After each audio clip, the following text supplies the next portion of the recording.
Çekiyor musun şimdi?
...64-65 yıllarında ilkokulu bitirdim, başladım.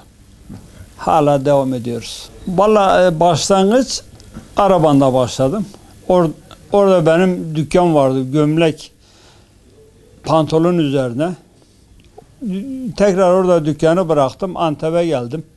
Elbiseyi öğrenip Araban'a gidecektim. Hala da devam ediyoruz. Hala devam ediyoruz. Meslek önce de çok iyiydi. Çok iyiydi yani. O zaman biz en erken gittiğimiz saat 10'du. Yani böyle erkende gitmek yok. Her dükkanda 5-6 tane adam çalışırdık. Ben usta oldum. En azından 4-5 tane adam vardı yanımda devamlı. Ama şimdi yok. Şimdi ne kalfa var, ne çırak var. Ama bu halkımız da bu mesleğin kıymetini bilmiyor. Sonra da terzi arayacak ama zor haline geçecek. O zaman bu hazırda elbise alıyor. Bunun yani dar geliyor, bol geliyor, uzun geliyor. Bunları yaptıracak insan bulamayacaklar. Böyle ısmarlama terzi olarak. Öbür mesela normal mağaza terzileri var ama öbür terzilerde zor bulacaklar yani. O zaman herkes bir meslek peşindeydi. Okuma olmadığı için ben de bu mesleği seçtim.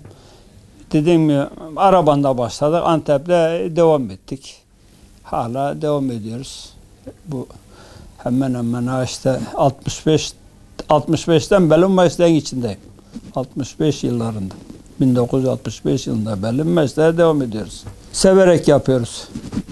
Ama çok severek yapıyoruz ama eski o değeri yok yani.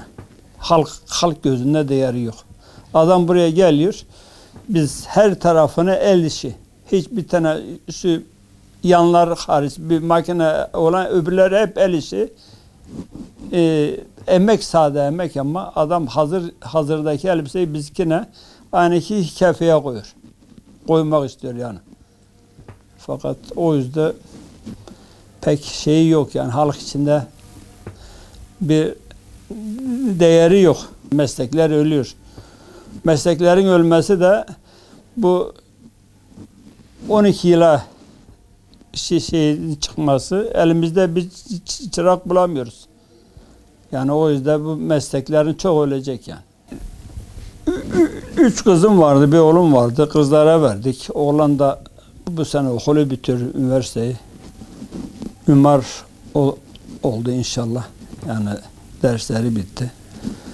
4 tane çocuk büyüttük. Ev verdik. İşte devam ediyoruz. Yapabildiğimiz yere kadar yapacağız. Ömrünüz yettikçe. Ömrümüz yettikçe. Bizim zaten meslekte öyle bırakıp da evde oturmak yok. Yani hayat bittiği zaman meslek de biter. Valla zorluk genelde bizim yani müşterilerde kaynaklanan bir şey. Ne istediğini bilmiyor. Seni yanıltıyor. Mesela elbise üzerime çok geniş olsun diyor. Bu sefer niye geniş? Üzerime tam otursun diyor. Bu sefer diyor dar olmuş. Yani müşteri ne istediğini bilirse senin işin de çok kolaylaşıyor. Yoksa bizim işçiliğimiz falan hep el işi diyorum ya. 2-3 sefer prova yapıyoruz. Ölçü aldıktan sonra bir zorluk olmaz. Müşteri seni yanıltıyor yani bazen. Vallahi işte yani en azından 2-3 sene öğrenme süren olur en az. Çünkü bu iş öyle kolay değil yani. Bu iş zor bir meslek. Yani kendini tam mesleğe vermezsen zor öğrenirsin. Zor da başarılı olursun yani. Kendini tam mesleğe vermen icap ediyor. Her meslek öyle de bizimki daha zor. İnce iş yani. Hani inene kuyu kazma derler. Bizim iş tam o iş yani. İnene kuyu kazma. Vallahi hayatta işte yani hayatta derken yani bu meslekle ilgili bu meslek geçimimizi bu meslekte sağladık. Mesela çocukları meslekte okuttuk. Çocuğumun biri öğretmen, biri mimar, öbürü 2 tanesini ev verdik. Onlar ev hanımı. Yani geçimimizi sağladık, evimizi aldık, arabamızı aldık. Çalışıyoruz, devam ediyoruz. Fakat çok zor bir meslek. Çok ince bir meslek, hassas. İnsanlara bir şey beğendirmek kadar zor bir şey yok. Yani biz bunu başardık yani Allah'a şükür. Yani insanlara bir şey beğendirmek. Yani elbise olsun, herhangi bir şey olsun yani. İnsanlara beğendirmek önemli yani. Beğendirmek işte için fedakarlık edeceksin. Kendini tam mesleğe vereceksin.